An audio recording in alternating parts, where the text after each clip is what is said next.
Shema Israel, dos palabras poderosas. Escucha, Israel. Ese es el llamado de Dios al pueblo hebreo, su exigencia, escuchar. Porque escuchar no es simplemente oír, es actuar, es responder. Y cuando Israel no escucha, pierde el rumbo. Pero hubo un hombre que sí escuchaba, Samuel. Su nombre mismo, Chamuel, significa escuchado por Dios. Era el puente entre el cielo y la tierra, un juez cuya sabiduría provenía directamente de lo divino. Sin embargo, los hebreos se rebelaron. Querían lo que las otras naciones tenían, un rey. Y así fue como Saúl se convirtió en el primer rey, pero con él, las divisiones entre el pueblo crecieron. No todos estaban de acuerdo con el rumbo que Israel estaba tomando. Se formaron sectas y tribus dentro de Israel, cada una proclamando que ellos eran los verdaderos guardianes de la fe. Uno de los grupos más importantes fueron los fariseos.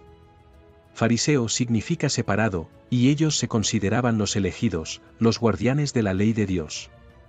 Eran muy respetados por el pueblo, conocidos por su devoción a los rituales y la ley. Pero había un problema, su enfoque en la letra de la ley a menudo los alejaba del verdadero espíritu de la fe. Se aferraban a la tradición con tanta fuerza que olvidaban el corazón de lo que Dios les pedía, escuchar. Frente a ellos estaban los saduceos, una especie de aristocracia religiosa. Saduceo proviene de Sadoc, el gran sacerdote de los tiempos de David y Salomón.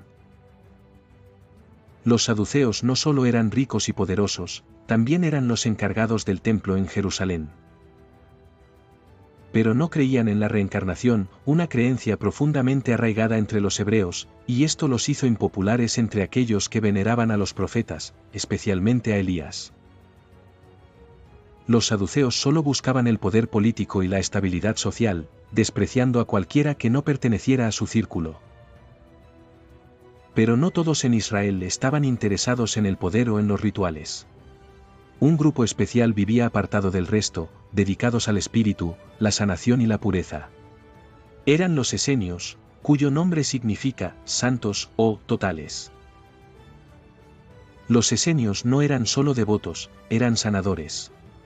Creían en el poder de la palabra para curar, y lo hacían. Su pureza era tal que sus palabras parecían milagros. Los esenios vivían en comunidad, lejos de las intrigas políticas, y se dedicaban al estudio de las leyes divinas y a la curación espiritual, se vestían con túnica blancas y eran hermosos. Pero no todos estaban dispuestos a seguir un camino pacífico. Desde el seno de las comunidades religiosas surgió el grupo más violento y radical de todos. Los Zelotes. Nacidos del deseo de liberar a Israel del yugo romano, los Zelotes creían que solo la violencia podía traer la redención. Eran conocidos por su habilidad en la lucha y su resistencia al dolor. Para ellos, la fe no era solo una cuestión de palabras, era una guerra santa. Los Zelotes entrenaban sin descanso, y algunos de ellos se convirtieron en sicarios, asesinos especializados que atacaban en la sombra.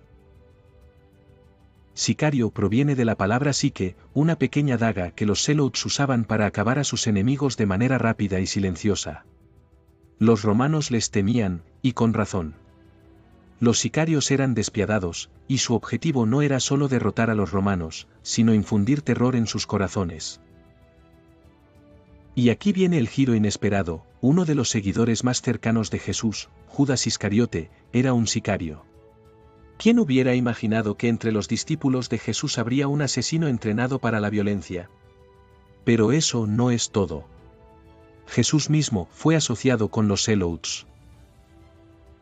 Aunque su mensaje era de amor y paz, también entendía que el poder terrenal debía enfrentarse, y los Zelotes eran el brazo armado de esa resistencia. Los romanos temían a los Zelotes más que a cualquier otra cosa. Estos guerreros estaban entrenados para ignorar el dolor, y no se detenían ante nada. Pero la violencia no era la única respuesta en el Israel dividido. Mientras los fariseos se aferraban a la ley, los saduceos buscaban mantener su poder, y los esenios se refugiaban en la pureza espiritual. Jesús unificó lo mejor de cada secta. No era un simple líder religioso, era alguien que entendía que el poder verdadero no viene solo de la fuerza o de la ley, sino de la capacidad de escuchar a Dios. Nazoreos, samaritanos y la traición de la fe. Los nazoreos. No los confundan con los nazarenos de Nazaret. Los nazoreos eran mucho más que habitantes de un lugar. Eran los que se rebelaban contra la idea de tener a César como rey. Su fe los diferenciaba, y ese simple acto de no reconocer al César era suficiente para que los romanos los consideraran terroristas. No eran meros revolucionarios, eran hombres de fe inquebrantable. ¿Su símbolo? El pelo largo y la raya al medio, algo que recordaba su promesa de no cortarlo hasta que Dios los viniera a buscar. Jesús, ¿te has dado cuenta? En todas las representaciones, lo vemos con el cabello largo, peinado con raya al medio. Jesús fue un nazoreo. Al igual que Sansón, el gran juez que fue traicionado cuando le cortaron el pelo, símbolo de su fuerza y de su fe. Los nazoreos eran respetados por los hebreos, pero temidos y odiados por los romanos. Y ahí está el motivo por el cual Jesús fue crucificado, por ser nazoreo. La cruz no era solo un castigo físico, era un mensaje. En la parte superior de la cruz, por ley romana, debía exhibirse el motivo de la condena.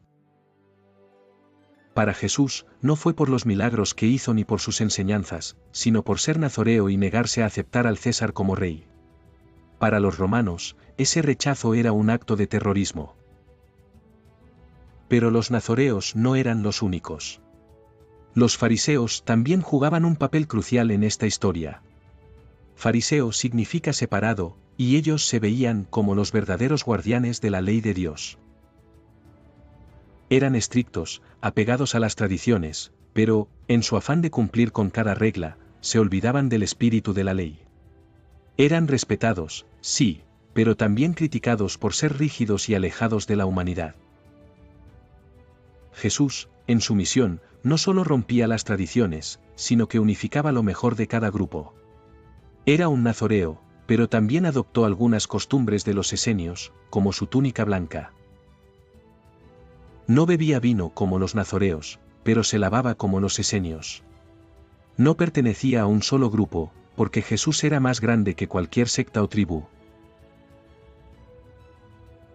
Ahora hablemos de los samaritanos, los grandes odiados de los hebreos. Eran radicales, pero no en el sentido de los zelotes que luchaban contra Roma. Los samaritanos decían que todo lo que los hebreos hacían estaba mal, y su gran conflicto giraba en torno a un monte sagrado. Mientras los hebreos adoraban en el monte Sión, los samaritanos decían que el verdadero monte sagrado era Garizim. Y eso los ponía en constante conflicto. ¿Recuerdan la parábola del buen samaritano? Jesús, con una genialidad inigualable, usa esta figura odiada para darle la vuelta a la narrativa. No estaba defendiendo a los samaritanos, estaba respondiendo a una trampa de los doctores de la ley. Al hacer que un samaritano sea el héroe de la historia, obligó a los fariseos a admitir que incluso alguien despreciado por ellos podía ser bueno. Pero no olviden, Jesús les prohibió a sus discípulos ir a las casas de samaritanos. Esa era la relación real.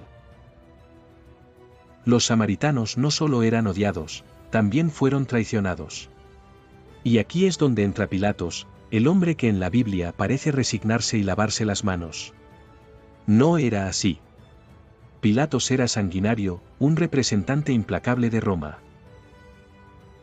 Y fue él quien engañó a los samaritanos para que llamaran a los hebreos al monte Garizim, diciendo que habían encontrado las tablas de la ley. Imagina el fervor religioso, los hebreos suben en masa al monte, buscando la verdad sagrada, solo para encontrarse con una masacre. Mujeres, niños, ancianos, todos fueron asesinados por las tropas romanas, mientras buscaban lo que creían que era una revelación divina. Desde ese día, los samaritanos fueron considerados traidores por los hebreos. Incluso Jesús les dijo a sus discípulos que los evitaran. No había lugar para la reconciliación.